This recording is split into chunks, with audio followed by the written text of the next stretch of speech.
My colorful friends, let me show you what's up here on the quilting bed. More color. Mystery quilt here made by Scarlett. She's making this for grandson, and she said to do it custom, do some fun things on the borders and the center, and that's exactly what I'm doing. She left it up to me.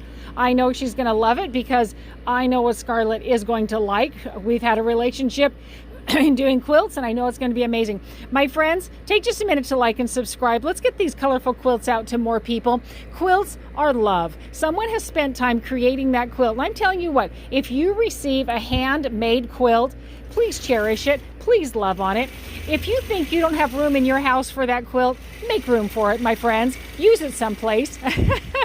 If you think that you already have too many quilts, I'm telling you what, you don't. Somebody spent time, money, and effort on that. So I implore you to love on it and share that quilt with somebody, because it does mean a lot that that quilt is being cared for and that their service is really being watched out for. Now, take just a minute to like and subscribe, but also follow on Facebook and Instagram, because you'll be able to see wonderful pictures of the quilts over there. Let me talk to you about borders. Borders are very important. We love borders on our quilts. They really do put a wonderful cap on the end of our quilts. Not all quilts have borders, but I do want to implore you, when you're doing your borders, nice and flat and straight. How did that happen? She would have measured a couple of different places on the inside of the quilt. I always suggest like 3 different places.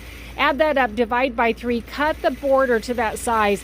Then you're going to pin it on the sides and in the center, and you're going to stitch it along. What you don't want to do is just have a big long piece of fabric stitching along till the end and then cut it off when you get there.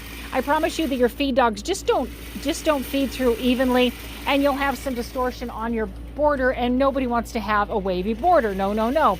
Let me also show you something about the pressing job that she did right here. I'm going to give her a little pause real quick so that we can pull this up here and take a gander. Beautiful pressing job. My friends, pressing is like half of the battle. There's a lot of issues with quilting that make a huge difference, but pressing makes a very big difference. She's done a wonderful job of pressing the seams flat and pressing them, nesting them, and then when you turn it over, you can see that the top of the quilt also lays perfectly beautifully up here. That means she would have pressed the top of her quilt as well. I implore you to do that. I do get a fair amount of quilts over here at the quilting studio that I can tell they haven't necessarily pressed the top of the quilt, and it does make a big difference. If you have any questions, pop them down in the comments. Let's start a conversation. Have you made a quilt like this? I do love it so much. It's such a lovely color. Have an amazing quilty, colorful day. I know that I will.